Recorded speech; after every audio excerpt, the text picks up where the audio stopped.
All right. Well, hey, this is Ryan, and I'm here with my good friend Luke. Hey, Um, everybody. and we have a band together called Courier. And if you're watching this, it's because we have a Christmas album coming up and a Christmas album concert CD release December 10th. You can buy pictures, you can buy tickets at the link below to come join us. But Luke, I quickly wanted to talk with you just as a fellow bandmate. Let's talk about kind of the season of life and writing that we're in. One of the questions we've been asked is, what's your writing process? And it's a little different from our first album. So tell us a little bit about what happened in your life recently and where you're living. Because I'm here in Southern California, kind of in the Ventura area. Where are you at now? Yeah, well, as you can see by the fallish tree, I'm up in the Northwest. So we just moved to Boise, Idaho. Um, we've been here for about a month so far, which pretty much lands exactly on when we were working on this Christmas album together when we started it. So through the writing and production and editing and mixing of this whole album, my family and I have been packing up, driving, moving, unpacking, and getting settled out here. Yeah, and at the same time, my wife and I were having our fourth baby. So, in terms of creating music, it was sort of a busy time for us. We're in the hospital having a baby. You're moving your family from Seattle to Boise. If you don't Yeah. know, Luke and I grew up together. We're both from Ventura, lifelong friends, went to college together. But specifically, when it came to writing this project, we wrote and recorded the whole Christmas album remotely.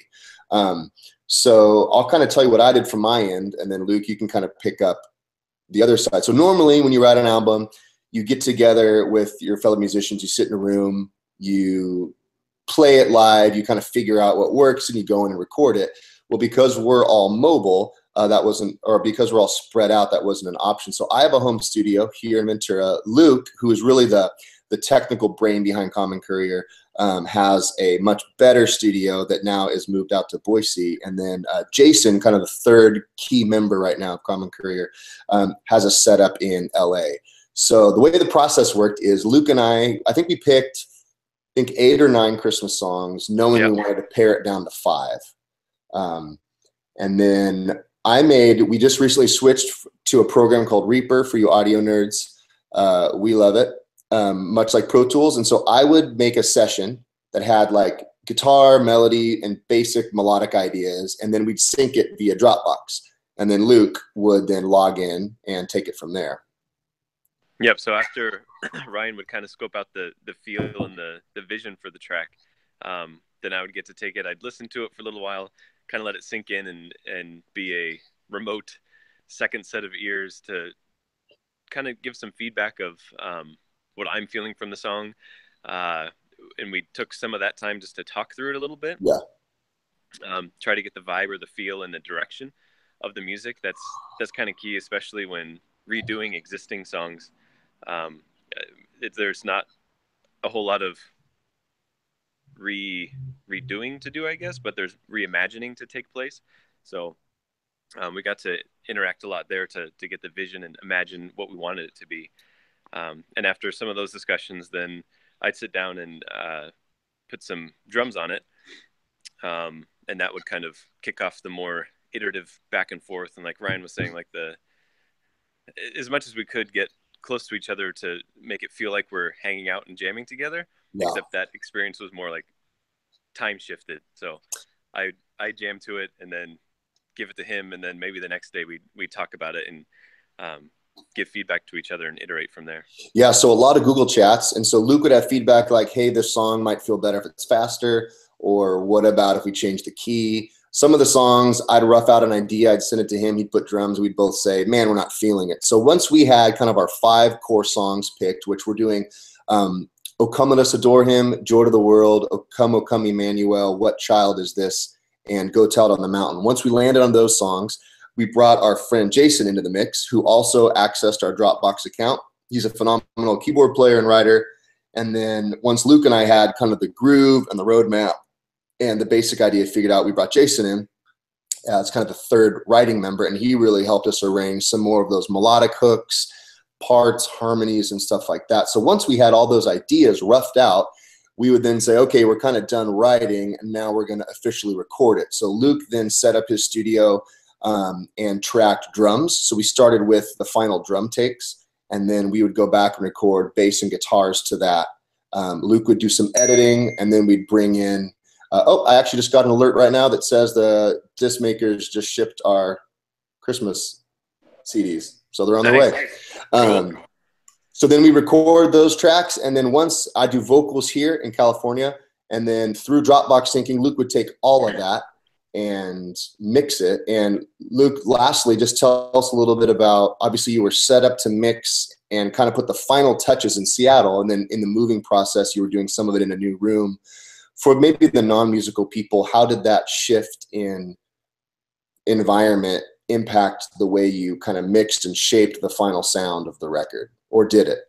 Yeah. I mean, we'll see how much it shaped the sound of it. It's more of just like a nesting kind of feeling, of like getting comfortable in that new space that you're in. We'd been in our old house for, I think, almost 9 years. And so it was just a familiar place all around. And then and making music is kind of a intimate personal experience. And so to move that into a new place, there's a lot to take in all at once, but it was super exciting as well to get to work on something that I love with somebody awesome in a new place, to make a new memory in our new home. So yeah. Well, lastly, this is a unique situation, but at the same time, a lot of records are made these days from multiple locations with the ability to sync and remotely access the same session.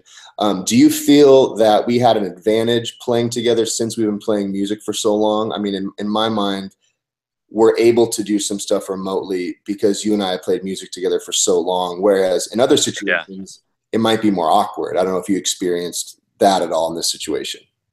I would agree with that. Like, I think being remote adds in more complexity, especially in the communication factor. Like, when you're doing art, being in constant communication with each other is super vital and really key. And having distance there does add a bit of a challenge. But I think just because we worked on music together for so long,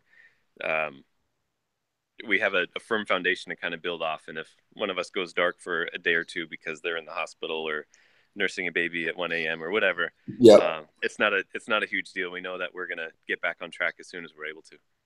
For sure. Well, for those of you watching, thanks for watching this and getting a little glimpse behind the scenes. The Christmas album Go Tell comes out digitally November 1st, wherever you listen to music, iTunes, Spotify. And then the album release is December 10th. It's a Sunday night here in Ventura at encounterlife.org. You can go there, click the link below. We'll have a link posted for tickets. But we'd love for you to come and join us, hear these songs live with the full Common Courier crew, and celebrate with us. And if you haven't yet, you can go to commoncouriermusic.com and you can pick up our debut album that came out earlier this year. So thanks for watching. Luke, thanks for your time. Enjoy Boise. Totally. Thanks, Ryan.